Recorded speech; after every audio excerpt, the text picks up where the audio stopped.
വിശുദ്ധ പൗലോസ് ലീഗ കൊറിന്തോസുകാർക്ക് എഴുതിയ 2-ാം ലേഖനം 6-ാം അധ്യായം. എൻ്റെ കർത്താവായ മിശിഹായ്ക്ക് സ്തുതി. നിങ്ങൾക്ക് കൈവന്നിരിക്കുന്ന ദൈവകൃപ വ്യർത്ഥമാക്കരുതെന്ന് അവിടുത്തെ സഹപ്രവർത്തകർ എന്ന നിലയിൽ ഞങ്ങൾ നിങ്ങളോട് അപേക്ഷിക്കുന്നു. അവിടുന്ന് അരുളിച്ചെയ്യുന്നു, സ്വീകാര്യമായ സമയത്ത് ഞാൻ നിന്റെ പ്രാർത്ഥന കേട്ടു. രക്ഷയുടെ ദിവസത്തിൽ ഞാൻ നിന്നെ സഹായിക്കുകയും ചെയ്തതാ. ഇപ്പോൾ സ്വീകാര്യമായ സമയം ഇതാ. ഇപ്പോൾ രക്ഷയുടെ ദിവസം. ഞങ്ങളുടെ ശുശ്രൂഷയിൽ ആരും കുറ്റം കാണാതിരിക്കേണ്ടതിന് ഞങ്ങൾ ആർക്കും ഒന്നിനും പ്രതിബന്ധമുണ്ടാക്കുന്നില്ല. മറിച്ച് എല്ലാവിധത്തിലും ദൈവത്തിന്റെ ദാസന്മാരാണെന്ന് ഞങ്ങൾ അഭിമാനിക്കുന്നു. വലിയ സഹനത്തിൽ, പീഡകളിൽ, ഞെരുക്കങ്ങളിൽ, അത്യാഹിതങ്ങളിൽ, മർദ്ദനങ്ങളിൽ, കാരാഗ്രഹങ്ങളിൽ, ലഹളകളിൽ, അധ്വാനങ്ങളിൽ, ജാഗരണത്തിൽ, വിശപ്പിൽ,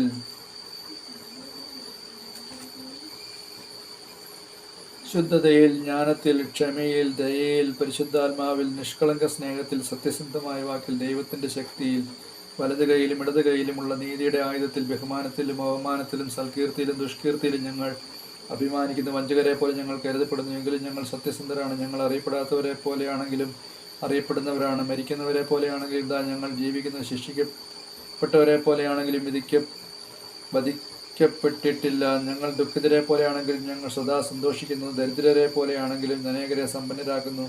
ഒന്നുമില്ലാത്തവരെ പോലെയാണെങ്കിലും എല്ലാം ആർജിച്ചിരിക്കുന്നു. കൊറിന്തോസുകാരെ, ഞങ്ങൾ നിങ്ങളോട് വളരെ തുറന്ന് സംസാരിക്കുന്നു. ഞങ്ങളുടെ ഹൃദയം നിങ്ങളെ തുറന്ന് കാണിക്കുകയും ചെയ്യുന്നു. ഞങ്ങൾ മുഖാന്തരമല്ല നിങ്ങൾ ഞെരുങ്ങുന്നത്, നിങ്ങളിൽ തന്നെയാണ്.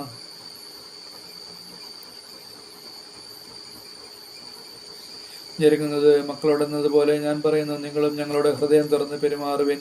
നിങ്ങൾ അവിശ്വാസികളുമായി കൂട്ടുചേരരുത്. നീതിയും അനീതിയും തമ്മിൽ എന്ത് പങ്കാളിത്തമാണുള്ളത്? പ്രകാശത്തിന് അന്ധകാരമായി എന്ത് കൂട്ടുകെട്ടാണുള്ളത്? ക്രിസ്തുവിന് ബലിയാലുമായി എന്ത് യോജിപ്പാണുള്ളത്? വിശ്വാസിക്ക് അവിശ്വാസിയുമായി എന്താണ് പൊതുവിലുള്ളത്?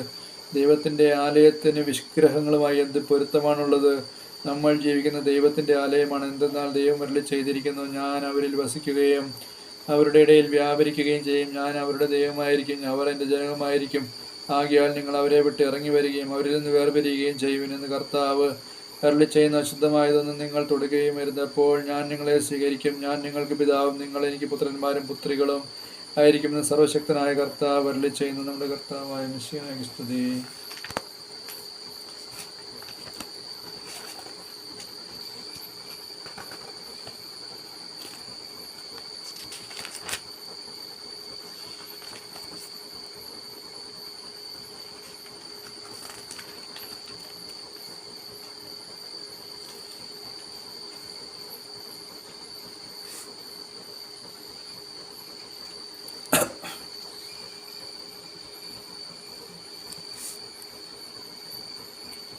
വെളിപാടിന്റെ പുസ്തകത്തിൽ നിന്നുള്ള വായന. കർത്താവായ മിശിഹായെ 15-ാം അധ്യായം. സ്വർഗത്തിൽ മഹത്വം വിസ്മയാവഹവുമായ മറ്റൊരടയാളം ഞാൻ കണ്ടു. 7 മഹാമാരികളേന്തിയത് 7 ദൂതന്മാർ. ഈ മഹാമാരികൾ അവസാനത്തേതാണ്. എന്തെന്നാൽ ഇവയോടെയാണ് ദൈവത്തിന്റെ ക്രോധം അവസാനിക്കുന്നത്. അഗ്നിമയമായ പളുങ്കുകടൽ പോലെ ഒരു കാഴ്ച ഞാൻ കണ്ടു. മൃഗത്തിന്മേലും അവന്റെ പ്രതിമയിന്മേലും അവന്റെ നാമസംഖ്യയിന്മേലും വിജയം വരിച്ച് ദൈവത്തിന്റെ വീണ പിടിച്ചുകൊണ്ട് പളുങ്കുകടലിൽ നിൽക്കുന്നവരെയും ഞാൻ കണ്ടു. അഗ്നിമയമായ പളുങ്കുകടൽ പോലെ ഒരു കാഴ്ച ഞാൻ കണ്ടു. മൃഗത്തിന്മേലും അവന്റെ പ്രതിമയിന്മേലും അവന്റെ നാമസംഖ്യയിന്മേലും വിജയം വരിച്ച് ദൈവത്തിന്റെ വീണ പിടിച്ചുകൊണ്ട് പളുങ്കുകടലിൽ നിൽക്കുന്നവരെയും ഞാൻ കണ്ടു. അവർ ദൈവത്തിന്റെ ദാസനായ മോശയുടെയും കുഞ്ഞാടിന്റെയും ഗീതങ്ങൾ ആലപിച്ചുകൊണ്ട് പറഞ്ഞു. അവർ ദൈവത്തിന്റെ ദാസനായ മോശയുടെയും കുഞ്ഞാടിന്റെയും ഗീതങ്ങൾ ആലപിച്ചുകൊണ്ട് പറഞ്ഞു, സർവശക്തനും ദൈവവുമായ കർത്താവേ, അങ്ങയുടെ പ്രവൃത്തികൾ മഹനീയവും വിസ്മയാവഹവുമാണ്. ജനതകളുടെ രാജാവേ, അങ്ങയുടെ മാർഗങ്ങൾ നീതിപൂർണവും സത്യസന്ധവുമാണ്. കർത്താവേ, അങ്ങേ നാമത്തെ ഭയപ്പെടാത്തവനും സ്തുതിക്കാത്തവനും ആരുണ്ട്? അങ്ങ് മാത്രമാണ് പരിശുദ്ധൻ. സകല ജനതകളും വന്ന് അങ്ങയെ ആരാധിക്കും, കാരണം അങ്ങയുടെ ന്യായവിധികൾ വെളിവാക്കപ്പെട്ടിരിക്കുന്നു. ഇതിനുശേഷം സ്വർഗത്തിൽ സാക്ഷ്യകൂടാരത്തിന്റെ ശ്രീകോവിൽ തുറക്കപ്പെടുന്നത് ഞാൻ കണ്ടു. ഇതിനുശേഷം സ്വർഗത്തിൽ സാക്ഷ്യകൂടാരത്തിന്റെ ശ്രീകോവിൽ തുറക്കപ്പെടുന്നത് ഞാൻ കണ്ടു. 7 മഹാമാരികളേന്തിയ 7 ദൂതന്മാർ ശ്രീകോവിലിൽ നിന്ന് പുറത്തു വന്നവർ ധവളവസ്ത്രം ധരിച്ചിരുന്നു. വക്ഷസിൽ പൊന്നുകൊണ്ടുള്ള ഇടക്കച്ച കെട്ടിയിരുന്ന 4 ജീവികളിൽ ഒന്ന് എന്നെന്നും ജീവിക്കുന്നവനായ ദൈവത്തിന്റെ ക്രോധം നിറച്ച് 7 പൊൻകലശങ്ങൾ 7 ദൂതന്മാർക്ക് കൊടുത്തു.